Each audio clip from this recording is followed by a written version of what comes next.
Hello friends, मैं आप लोगों को छत्रपति साहू जी महाराज विश्वविद्यालय कानपुर के अकॉर्डिंग बीएससी फर्स्ट ईयर का सिलेबस में सब्जेक्ट बॉटनी के बारे में पढ़ा रही थी, जिसमें मैंने आप लोगों को replication of bacteriophage topic start किया था। उसमें मैंने आप लोगों को बताया था कि रेप्लिकेशन ऑफ जो बैक्टीरिया होता है वो हमारा कई पार्ट से कंप्लीट होता है। कौन कौन से पार्ट होते हैं वो? इन्फेक्शन पहला होता है, उसमें infection, synthesis of phage component in the infected cell, assembly of new phage particle, liberation of phage particle from the host cell, जिसमें मैंने आप लोगों को इन्फेक्शन पढ़ाया था। इन्फेक्शन में क्या होता है मैं एक बार फिर से रिपीट कर देती हूँ, जिससे कि आप लोगों को याद आ जाए कि क्या था।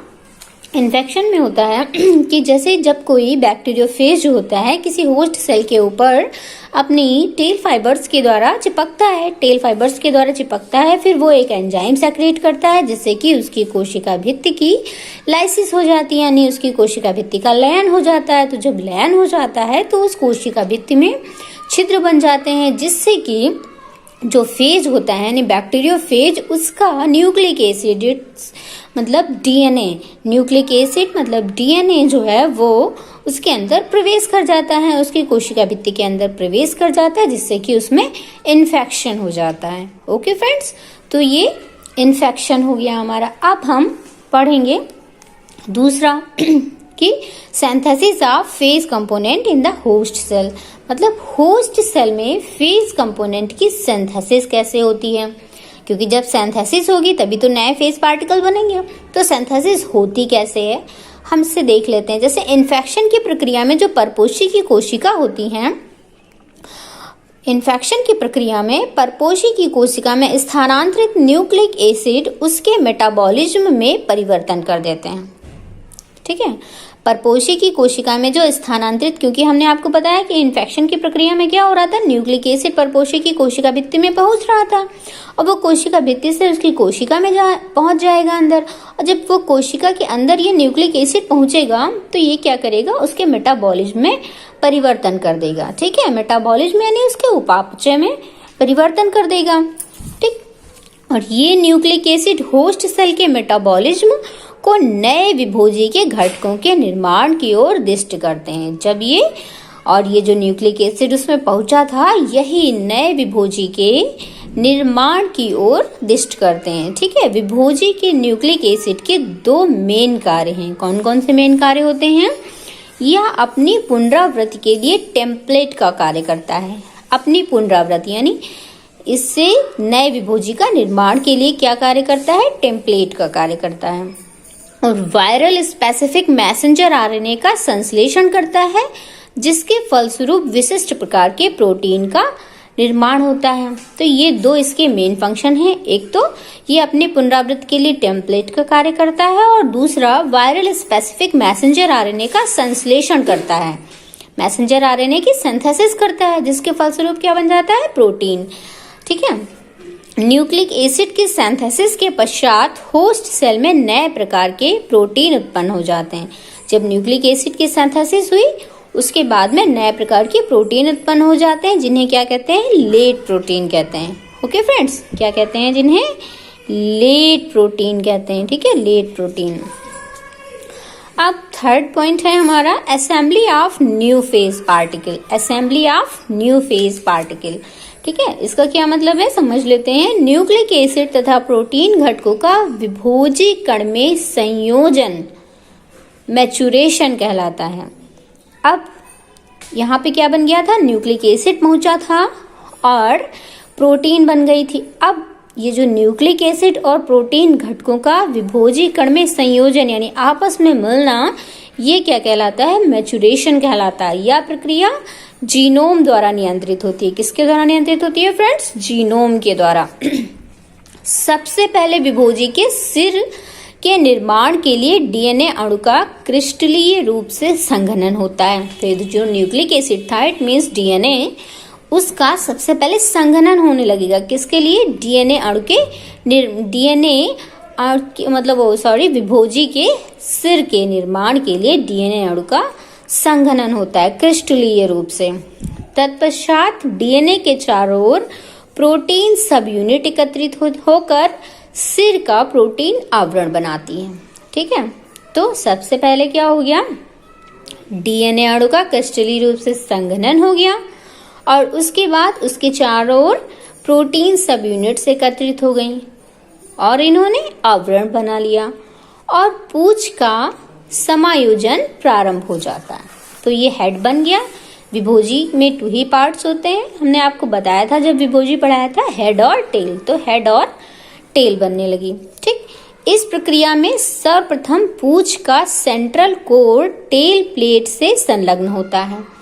अब क्या हुआ, पूंछ का जो सेंट्रल कोर था वो टेल प्लेट से संलग्न हो जाता है और इसके पश्चात सेंट्रल कोर के चारों ओर शीथ का निर्माण हो जाता है। इस अवस्था में टेल हेड के बेसल पार्ट पर संलग्न हो जाती है। ठीक है, और टेल फाइबर टेल प्लेट से अंत में जुड़ते हैं। तो ये पूरा विभोजी तैयार हो गया। अब क्या होगा, विभोजी तैयार होने के बाद क्या होगा, अब इस किसी भी कोशिका में ये विभोजी बन गए। अब इनका लिबरेशन यानी उस कोशिका से इनका निकलना भी तो जरूरी है, तभी तो ये बाहर आएंगे। तो हम पढ़ेंगे liberation of phage particle from the host cell, यानी होस्ट सेल से फेज पार्टिकल का लिबरेशन कैसे होता है। ओके फ्रेंड्स, तो इसमें क्या होता है, विभोजी निर्माण की संपूर्ण प्रक्रिया जो है वो 30 से 90 मिनट में पूरी हो जाती है। विभोजी के निर्माण की यानी बैक्टीरियोफेज जो होता है उसके निर्माण की जो पूरी प्रक्रिया होती है वो 30 से 90 मिनट में कंप्लीट हो जाती है। और जो इन्फेक्टेड बैक्टीरियल सेल में लगभग प्रति मिनट जीवाणु कोशिका लगभग प्रति मिनट जो है 7 से 8 विभोजी बनते हैं। यानी एक जो बैक्टीरियल सेल होती है इन्फेक्टेड बैक्टीरियल सेल, उसमें 1 मिनट में 7 से 8 विभोजी बनते हैं और प्रत्येक जीवाणु कोशिका में लगभग 200 तक विभोजी बन सकते हैं। ठीक है, 1 मिनट में कितने विभोजी बनते हैं, 7 से 8।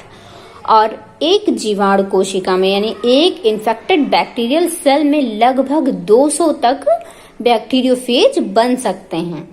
और इनके लिबरेशन के लिए बैक्टीरियल सेल की लाइसिस होती है। इसके लिए विभोजी का डीएनए लाइसोजाइम एंजाइम सेक्रेट करता है, जिससे बैक्टीरियल सेल की भित्ति फट जाती है और विभोजी विमुक्त हो जाते हैं यानी लिबरेट हो जाते हैं। तो बैक्टीरियल सेल की भित्ति फट गई और विभोजी क्या हो गए, विमुक्त हो गए, यानी इस कोशिका से बाहर आ गए नई कोशिका को इन्फेक्टेड करने के लिए। ओके फ्रेंड्स, तो अब हम इसको फिगर से समझ लेते हैं एक बार। जैसे कि ये विभोजी है। अब हम विभोजी का इधर आपको फिगर एक बार बता चुके हैं आप लोगों को कि किस तरीके का होता है।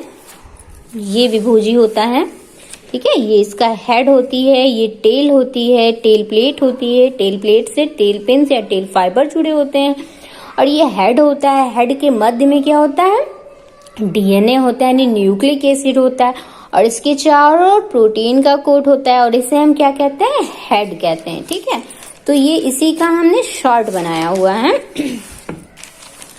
तो ये विभोजी हम यहाँ पे देखेंगे कि ये क्या होता है।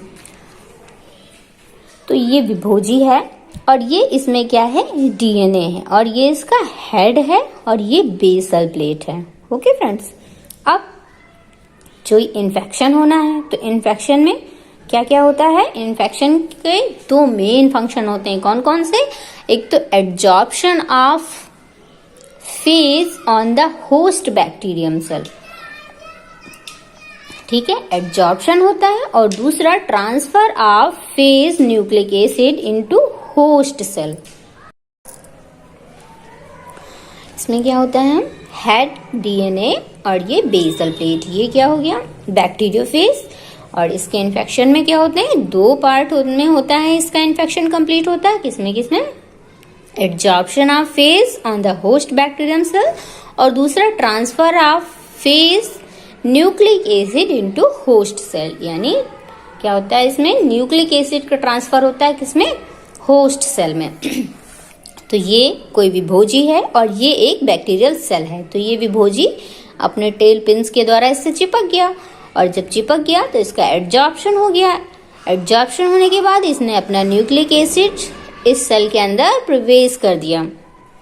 ठीक है, अब उसके बाद क्या होगा, जब प्रवेश कर दिया तो इसमें सिंथेसिस होगी किसकी, फेज कंपोनेंट की। फेज कंपोनेंट की सिंथेसिस हो जाएगी इसमें, हेड और टेल फिल्स, ठीक है, फिर से बनना स्टार्ट हो जाएंगे, मतलब सिंथेसिस हो जाएगी। ठीक है, तो अब हम पढ़ेंगे synthesis of phage component in the host cell. तो ये फेज कंपोनेंट है, यानी इसमें डीएनए अणु है और प्रोटीन अणु है। ये फेज, इनको हम क्या कहेंगे, फेज कंपोनेंट। तो इनसे मिलकर हेड भी बन जाएगा और टेल बन जाएगी, यानी assembly of new phage particle, यानी न्यू फेज पार्टिकल यहाँ पे बन जाएंगे। ये क्या हो गया, न्यू फेज पार्टिकल। अब जब ये बन जाएंगे तो इनका लिबरेशन होगा, यानी इस सेल से, इस बैक्टीरियल सेल से, ये बैक्टीरियल होस्ट बैक्टीरियल सेल है ना, तो इस सेल से इनका निकलना होगा। तो निकलने के लिए क्या होगा, इसकी लाइसिस हो जाएगी, यानी इसकी भित्ति टूट जाएगी। जब लाइसोजाइम एंजाइम सेक्रेट होगा तो उससे इसकी भित्ति टूट जाएगी और ये जो बैक्टीरियोफेज हैं ये बाहर आ जाएंगे। ये देखिए friends, lysis of host cell and liberation of phage particle. जब लाइसिस हो जाएगी तो फेज पार्टिकल बाहर आ जाएगा। Okay friends, thank you. अगर आपको मेरी वीडियो पसंद आई है तो इस वीडियो को लाइक कर दीजिए और मेरे चैनल को सब्सक्राइब करके बेल आइकन को प्रेस कर दीजिए, जिससे कि आने वाली वीडियोस की नोटिफिकेशन आपको सबसे पहले मिल सके। Okay, thank you.